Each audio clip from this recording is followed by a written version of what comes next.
the old TE449 today, out with a couple of mates.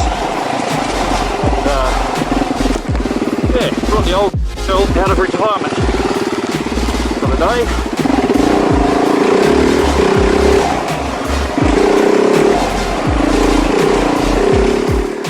I thought, well, I better get used to the Husky again.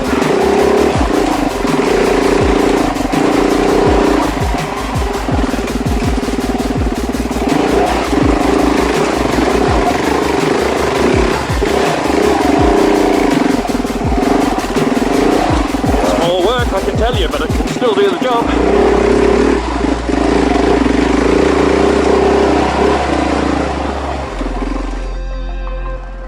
Good track though. Back when it was released, late 2010 for the 2011 model year, the Husqvarna TE449 and the SMR 449, the 511 model, the TC and the TXC, they were a pretty unusual bike for the time.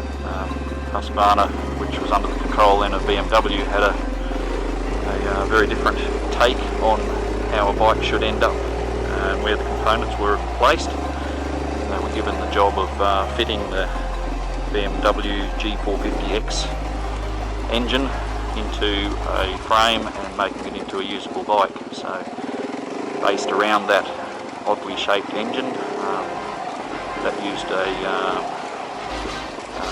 different placement of the counter shaft for the swing arm pivot point, the centralised mass, which was a fairly new concept back then. A lot of bikes still had a very conventional upright cylinder forward of the centre of the bike and a heavy gearbox forward of the foot peg area, and the chain leading the head away from the swing arm. So yeah, it was forward thinking.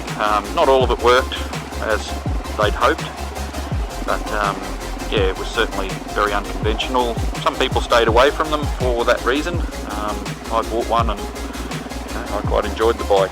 It is fairly heavy. It's not as heavy as a WR450 Yamaha from the same era, but it's heavier than other contemporary bikes from the time, other European bikes at least anyway. So yeah, the differences, obviously the coaxial traction system where the swing arm pivots from the same point as the front sprocket. It's obviously very different. Having the shock mounted on top of the rear swing arm but also with a linkage is also very different. Both of those things meant that the air filter and the fuel tank had to be relocated.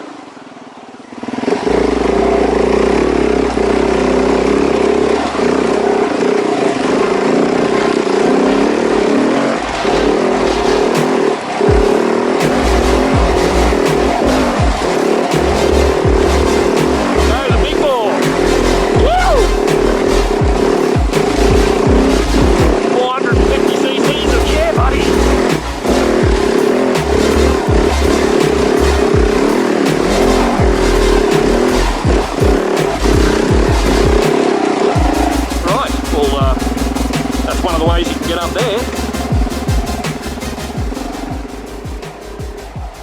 So as I mentioned, placement of the fuel tank and the air filter ended up being reversed. So the air filter is where most conventional bikes have their fuel tank, and the fuel tank is behind the shock under the rear mudguard.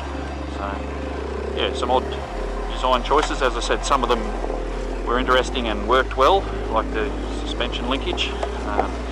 Air filter placement was great. It doesn't get dirty very often.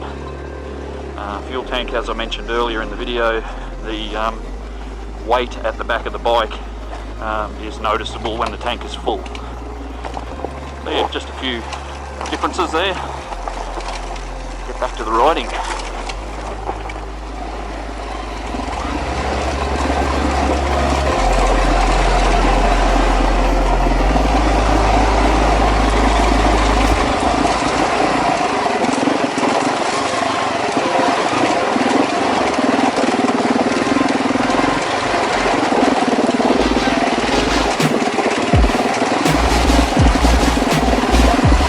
Girl, boy, not the new shiny hotness, but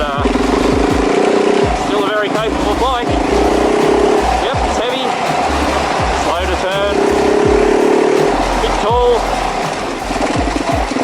by modern standards, but doesn't stop you riding and having fun.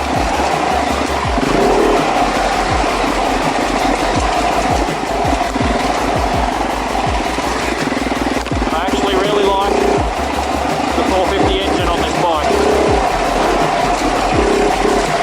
It's the right kind of crazy, the right kind of control.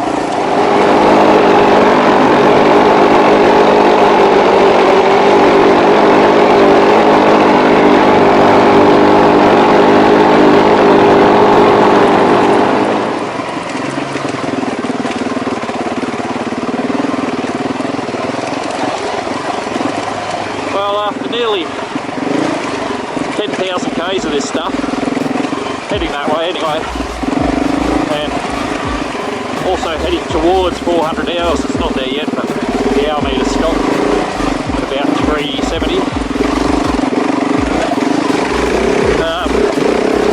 Apparently still liking the old girl yet. Yeah, it's not the greatest new hotness from 2020, 2021. It's not the latest and the greatest, but still a great platform in my belief. A bit heavy for this, a bit reluctant to change direction, but you can still do it. It's probably a better two-track trail cruiser than a single track weapon, but hey, we're out here, we're doing it. We're not dead, and neither's the bike. It's like those people that drag race diesel pickup trucks, four-wheel drives. Can you do it? You sure can. Should you? Probably not. Is it a great fun thing to do? Yeah.